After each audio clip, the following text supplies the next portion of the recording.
మీకు ఫైన్ ఏమి ఉండదు, తక్కువ మార్కులు వచ్చినాయని అవగాహన కోసం. నేమ్ అని ఉంది కదా, పేరు నేమ్ అనే దగ్గర మీ పేరు రాయండి. చర్చి లేక ప్లేస్ అని ఉంది కదా, మీ ఏ ఊరు నుంచి వచ్చారో రాయాలి. దానికి సంబంధించిన మొదటి ఏంటంటే 5 ప్రశ్నలు ఉన్నాయి కదా, 3 ఆన్సర్లు ఉన్నాయి. ఆ 3 ఆన్సర్లు ఒకే ఆన్సర్ రాయాలి. చాలా మంది తెలుగు వాళ్ళు ఏం చేస్తారంటే ARB అని పెడుతున్నారు, అట్లా కొట్టేస్తాం. AR అని B అని పెడితే కొట్టేస్తాం. పెద్దలేదమ్మా, పెద్దేస్తారా? పెద్దేస్తారు. అలా కాకుండా స్పష్టంగా రాయండి.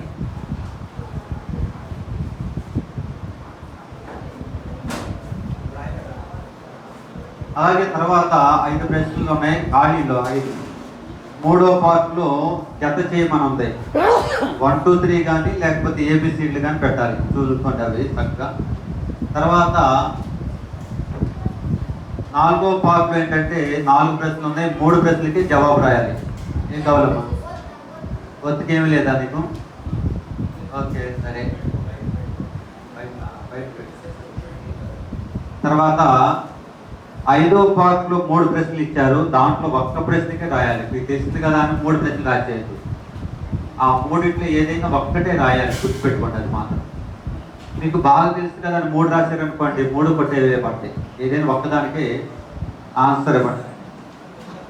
బాగా వచ్చిందే రాయండి. మీకు ఏదన్నా అసలు అర్థం కాకపోతే చెప్పండి, కానీ ఆన్సర్లు అడగద్దు ఎవరిని.